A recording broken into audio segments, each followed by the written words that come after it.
sair do cinema esperançoso, sabe? Não só por um novo universo DC, porque assim, isso aí a gente vai pensar amanhã. Hoje. E o amanhã chegou, porque hoje a gente vai falar do futuro do universo DC depois de Superman.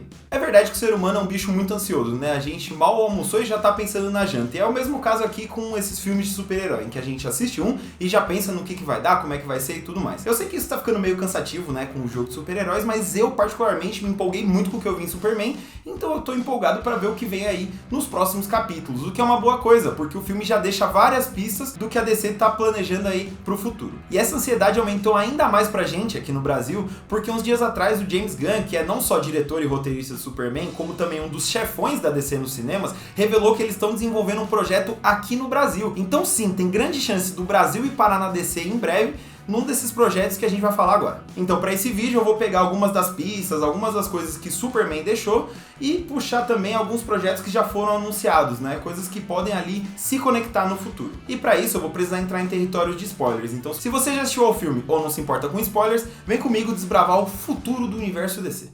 Eu vou começar roubando aqui porque o futuro do universo DC pode estar, na verdade, no passado. Porque uma das primeiras coisas que o filme fala pra gente é que nesse universo onde se passa o filme do Superman, os meta-humanos já existem há mais ou menos uns 300 anos. E daí a gente já tem a primeira pista do que pode vir aí, né? Porque nada impede que seja contada a história de quem foi esse primeiro meta-humano ou quem foram os primeiros meta-humanos, né? E eu tenho uma pista. Lá atrás, quando assumiu a DC junto com o produtor Peter Safran, o James Gunn anunciou uma série chamada Paradise Lost, ou Paraíso Perdido, que seria focada nas Amazonas, né, o povo da Mulher Maravilha, que vive em Temícera, a Ilha Paraíso. E o projeto foi descrito como um prelúdio de Mulher Maravilha, né? A série vai se passar anos antes da Diana nascer, e eles não especificaram quantos anos antes, então nada impede que essa história se passe lá nos anos 1700 e tralalá. E se for por aí, pode ser já até uma semente de um dos tais projetos da DC que envolvem o Brasil, mas a gente já vai chegar lá.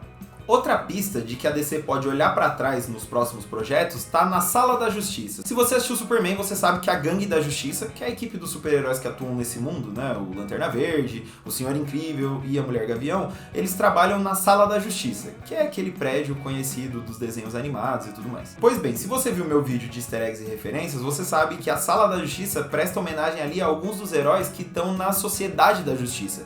E a Sociedade da Justiça costuma ser tratada, atualmente, né, nos quadrinhos modernos, como a equipe antiga de super-heróis, sabe? A galera da velha guarda, os heróis que, vamos dizer assim, que inspiraram os nossos heróis de hoje, que no caso é Superman, Batman, Mulher Maravilha, a Liga da Justiça principal. Ou seja, nada impede que um dos próximos filmes, séries, animações da DC seja focado na Sociedade da Justiça e mostre ali essa primeira equipe de super-heróis que atuou nos Estados Unidos, né? Até porque eles propositalmente não deixam muito claro qual que é a ligação da Gangue da Justiça com a Sala da Justiça. Então é uma resposta que pode vir depois aí, num filme, numa série, o que quer que seja, onde a equipe passa o bastão, ou até ela seja desmantelada e deixa o prédio livre para a gangue assumir depois, enfim.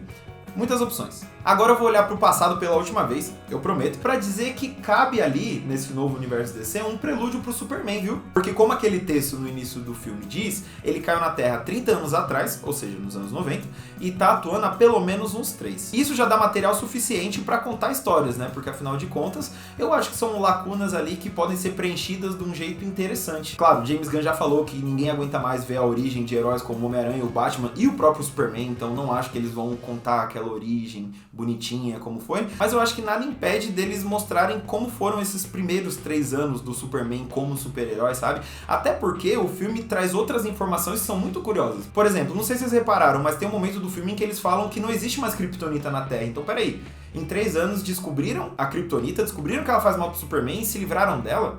Sabe? Então tem várias questõezinhas ali que eu acho que dão pano pra manga. E não precisa ser nada live action não, pode ser uma animação, até porque na animação a DC sempre se deu muito bem. Então eu acho que caberia aí um prelúdio focado no Superman. Quem sabe até num Superboy.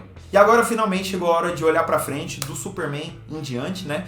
E a primeira coisa que a gente tem que falar, porque é o grande destaque, né, do finalzinho ali do filme, que é a Supergirl. Sim, porque a queridíssima Kara Zor-El, a prima do Superman, vai ganhar um filme próprio, que inclusive já já encerrou as gravações, já tá... Não vou dizer que ele tá pronto, porque, né, eles devem estar mexendo na pós-produção, vendo efeitos visuais, etc. Mas, assim, o filme vai acontecer, tá rolando, tá confirmado. E a participação dela já dá uma preparada pra como vai ser esse filme, porque, assim, ele vai ser baseado em Supergirl, Mulher do Amanhã, que foi escrito pelo Tom King, que é um dos arquitetos aí desse universo DC nos cinemas, tá ajudando muito o James Gunn na escrita de roteiros, ideias, etc., com arte dos brasileiros Bill Kizevely e Matheus Lopes. Então, assim, é um gibi que foi super premiado, super querido, assim, pelas pessoas, e ele conta uma aventura da Supergirl pelo espaço. Na HQ, a Supergirl tá num planeta distante, irradiado por sol amarelo, que tira os poderes deles e permite que ela fique bêbada, né? Porque, afinal de contas, por conta da invulnerabilidade, etc., aqui na Terra os kryptonianos não ficam doidões. E aí quando ela tá bebendo até cair numa taverna,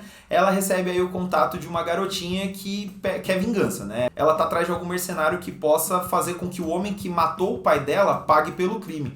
E aí ela acaba conhecendo a Supergirl, elas se envolvem, tá ali o Krypto pelo meio, e eu não vou contar mais que isso pra não acabar estragando qualquer surpresa. Até porque o quadrinho foi publicado no Brasil, então é de fácil acesso, não vou estragar a experiência de ninguém. Mas, por essa breve descrição, eu acho que você já sacou que aquela conversa do Superman com o robô sobre os hábitos da Supergirl e tudo mais já é uma preparação pra isso, né? E uma coisa que eu fiquei curioso é que no gibi ele se passa meio que no momento atual, assim, onde a Supergirl já é, né, uma mulher feita, tanto que tá no nome do gibi, Mulher do Amanhã.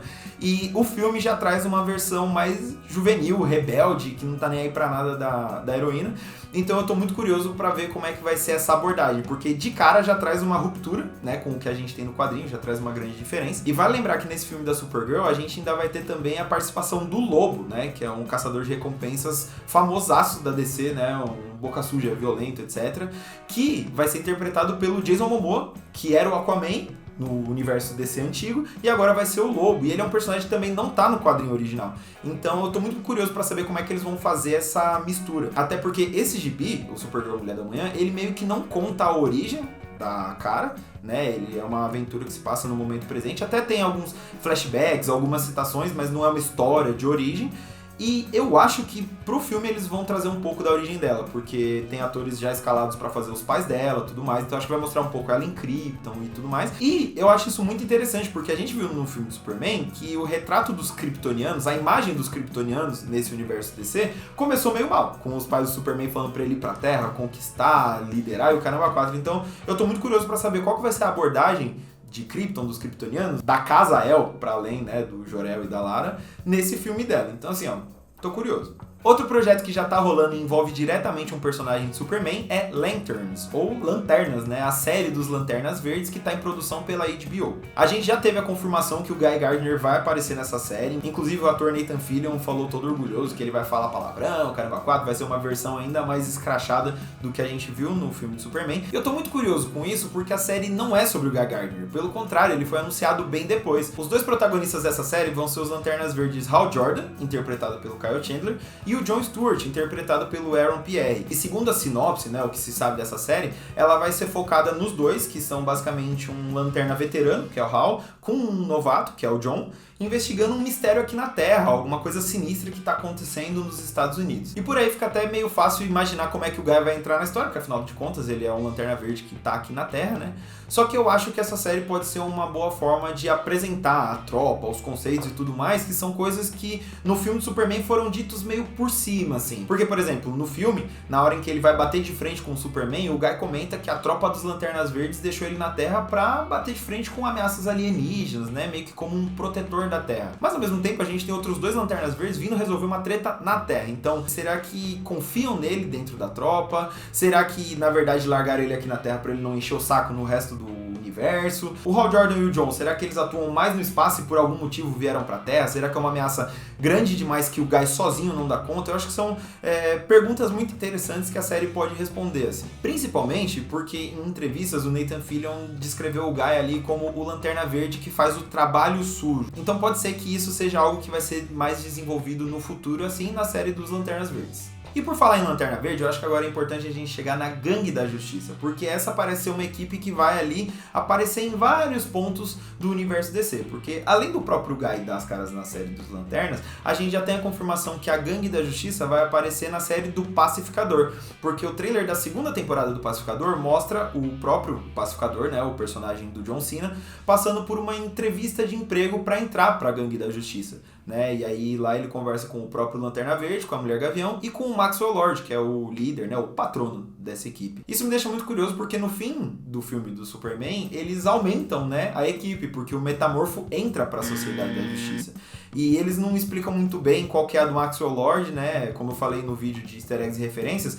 Ele tá por ali, num momento ali na Sala da Justiça dá pra ver um retrato dele com os heróis, então ele parece que vai ter uma importância ali, que não ficou muito claro no filme do Superman. Então eu acho que nos próximos filmes e séries isso vai ficar mais claro. Principalmente porque alguns dias atrás o Wall Street Journal revelou que o James Gunn tá pensando em fazer uma série do Senhor Incrível. Só que aquela coisa, rumor não tem muito detalhe e tal, então nada impede que uma série do Senhor Incrível seja na verdade um projeto focado na Gangue da Justiça. Se bem que se for realmente uma série solo do Senhor Incrível, eu não ia achar ruim não, porque ele basicamente foi uma das melhores coisas desse filme e eu quero muito ver mais coisa desse cara. E já que a gente tá falando de Pacificador, é bom lembrar que a segunda temporada tá chegando e diz o James Gunn que ela vai ser muito importante, porque quando ele assumiu, né, o papel de chefão da DC, ele já tava trabalhando ali em Pacificador, e ele diz que realmente que essa segunda temporada vai expandir ali, né, ela é muito crucial para esse enredo, para essa história que eles estão contando nesse primeiro capítulo do universo DC nos cinemas e no streaming. E a gente já tem algumas pistas disso. E eu nem tô falando isso por conta da participação do próprio Pacificador no filme do Superman, que é só uma piadinha rápida, né, pra quem pegar, pegou,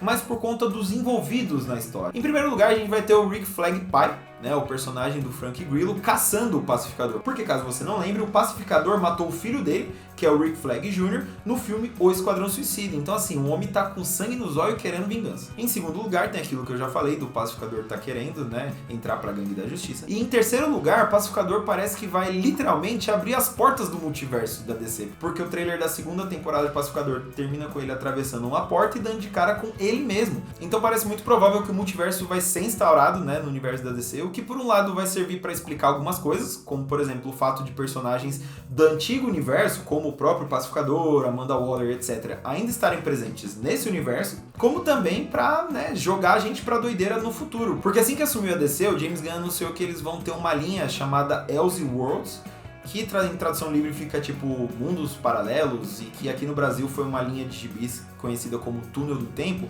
com filmes, séries, etc., que se passam em outro universo. Então, por exemplo, você vai ter o Superman, etc., no universo principal, e aqui do lado você vai ter um filme de um personagem nada a ver que não se passa nesse mesmo universo. Então, talvez o Pacificador sirva pra explicar como é que isso vai funcionar. Mas vamos voltar pros personagens do universo do Superman, principalmente pelo vilão Lex Luthor, porque se você percebeu, ele acabou a história preso, né, indo lá pra Belle Reve, que é uma das cadeias mais famosas do universo DC, onde, se eu não me engano, é onde ficam presos os vilões do Esquadrão Suicida e tudo mais. E eu tô trazendo esse detalhezinho porque esse primeiro filme do Superman foi abertamente muito inspirado em Grandes Astros Superman, que é basicamente uma das grandes HQs do herói, né, pelo menos uma das mais queridas lançadas nos últimos 20, 25 anos, né? E em boa parte dela o Lex Luthor tá preso. Na verdade, ele vai preso no começo da história e depois, conforme ela vai desenrolando, ele tá preso ali, maquinando, tramando, fazendo coisas. E eu acho que essa influência de Grandes Astros Superman pode não terminar no primeiro filme. Então pode ser que esse seja só o primeiro passo, o começo da relação ali de amor e ódio entre o Lex e o Superman, que pode acontecer com o Lex na cadeia, porque afinal de contas, né, ele é um gênio, ele tem muitos contatos e tudo mais, então nada impede que no futuro, nos próximos filmes ou até em outras séries, etc., o personagem dê as caras ali manipulando, mexendo as cordinhas pra machucar o Superman de alguma forma. E por falar em vilões, a gente tem também a Engenheira, né, que é uma meta-humana que trabalhava pro Lex Luthor ali, a mando do governo e tudo mais. E aí eu vou falar de novo do meu vídeo de easter eggs e referências, porque se você assistiu, você sabe que essa equipe do Lex se chama Planet Watch, e nas HQs existia uma equipe chamada Stormy Watch, e essa equipe Stormy Watch depois se tornou o The Authority. E o The Authority é uma equipe de super-heróis que já foi anunciada no universo DC dos cinemas. Um dos primeiros projetos que o James Gunn falou que vai ter é um filme do The Authority. E um dos membros chaves do The Authority é a engenheira. E eu fiz esse efeito dominó todo esquisito para dizer que talvez a gente já tenha visto ali o início, uma sementinha do que vai ser o filme de The Authority, porque ela termina o filme de Superman viva. A última notícia que a gente tem dela é aquela briga em que o Superman vai pro espaço, volta, né, se estoura todo, e aí a gente ouve que ela tá viva, mas tá inconsciente. Então assim, nada impede que ela tenha sido resgatada, curada, etc. E a partir dali vai ou fundar o The Authority ou ser incluída no The Authority, talvez até como uma forma de pagar pelo crime que foi trabalhar junto com o Lex Luthor, mas não exatamente num esquadrão suicida, mas algo oficial pro governo, enfim, vai saber. E por fim, a gente talvez tenha um projeto mais do que inusitado vindo de Superman, que é uma série do Jimmy Olsen. Porque lembra que eu falei que o Wall Street Journal falou que o James Gunn tá pensando em dar uma série pro Senhor Incrível? Ele também tá pensando em dar uma série pro Jimmy Olsen. E aí eu acho isso muito curioso, apesar do personagem ter ganhado um certo destaque no filme, porque, sei lá, eu não esperaria que de todos aqueles personagens seria justo o Jimmy Olsen que ia ganhar uma série. Por outro lado, a gente tem um retrospecto até que positivo, porque nas HQs, recentemente o Jimmy Olsen ganhou um gibi solo, né? Foi uma maxi-série, se eu não me engano, de umas 12 edições, que deu super certo. Todo mundo amou, de público a crítico, o negócio foi super premiado e é um gibi super leve, engraçado, tipo, eles conseguiram deixar o Batman engraçado sem contradizer quem ele é, pra você ter uma noção. Então assim, se eles fizerem uma série nesses moldes, eu acharia muito maneiro. Principalmente se for uma série mais voltada pro lado investigativo do Planeta Diário, né? Que é algo que o filme, vamos falar a verdade, ficou devendo um pouco. Claro que a Lois investiga daqui, o próprio Jimmy tem ali, né, um trabalho investigativo, mas assim, os outros personagens, a Cash Grant, Steve Lombard, personagens que estavam ali escalados, participaram da ação, eles apareceram um pouco. Então talvez uma série do Jimmy Olsen, Planeta Diário e etc, seja uma boa forma da gente conhecer, ter mais esses personagens, tem a necessidade do Superman estar ali o tempo inteiro. E agora, meus amigos, para finalizar com chave de ouro, eu vou falar do projeto da DC no Brasil. O James Gunn deu uma entrevista para um jornalista indiano que perguntou, né, quando que ia rolar um super-herói indiano e tudo mais. E o James Gunn explicou que a questão é pegar um personagem indiano, um herói indiano, e dar na mão de um cineasta indiano para produzir, né, um projeto desses. E aí ele citou como exemplo que tem algo desse tipo acontecendo na Coreia, no Japão e no Brasil. Pois é, meus amigos, então pela breve descrição que o James Gunn colocou, eu tenho suspeita de duas personagens aí que podem representar o Brasil no universo DC. A primeira é a Fogo, né, a clássica heroína. Quando se pensa em super-herói brasileiro, Marvel, DC, etc., a Fogo é uma das primeiras que aparecem. E eu acho que tem uma chance muito grande de ser ela, a tal heroína brasileira, porque ela faz parte, né, ela é uma das membros mais importantes, né, que tem mais destaque na Liga da Justiça Internacional, ou carinhosamente apelidada de Liguinha, que foi a versão dos anos 80 da equipe, que trazia histórias mais cômicas, né, mais leves e tudo mais, que parece justamente ser a base do que o James Gunn tá fazendo já no universo DC, porque, por exemplo, a Liguinha, o cabeça, né, o cara que funda e banca ela, é o Maxwell Lord, que também é o cara que nos cinemas está bancando a Gangue da Justiça. E a Gangue da Justiça tem como um dos seus membros mais importantes o Guy Gardner, que é um dos personagens mais utilizados no gibi da Liguinha da Justiça. Então assim, eu acho que é um bom palpite que a nossa queridíssima Fogo apareça aí, principalmente porque, se eu não me engano, e aí eu tô falando de cabeça, me corrija se eu estiver errado, ela chegou a trabalhar na franquia brasileira da Wayne, sabe? Da Wayne Enterprise, então assim, já é uma personagem brasileira com conexão com um outro grande herói e tudo mais, então assim, não me surpreenderia se fosse ela. Mas aí a gente tem uma segunda concorrente, vamos dizer assim, a um projeto da DC, que é a Yara Flor, que é uma amazona, né, da tribo da Mulher Maravilha, que nasceu no Brasil. Pois é, a Yara Flor, ela atua na Amazônia, né, é uma personagem que surgiu bem recentemente nos quadrinhos mesmo, é na criação da Joelle Jones, e inclusive é uma personagem que já quase ganhou uma versão live action, porque pouco depois que ela estreou nos gibis, a CW correu pra anunciar que ia fazer uma série dela, só que o projeto acabou não saindo do papel e a personagem tá aí. Então existe uma grande chance de que a heroína brasileira seja a Yara Flor, principalmente porque eles estão trabalhando muito nesse núcleo da Mulher Maravilha, né, porque além da série Paradise Lost, que eu falei lá no começo do vídeo, o James Gunn falou que eles já estão trabalhando num filme da Mulher Maravilha, então você ter uma terceira produção ali, correndo em paralelo, não seria de se estranhar. Porém, até agora a gente não teve nenhum anúncio, nenhuma confirmação, então a gente vai ter que esperar para ver, né, como que o nosso queridíssimo Brasilzil vai dar as caras no universo DC. Eu vou ficando por aqui, gostaria de agradecer a todo mundo que ficou até o final e convido novamente você a se inscrever no canal, curtir o vídeo, deixar um comentáriozinho pra gente ir trocando essa ideia. Forte abraço!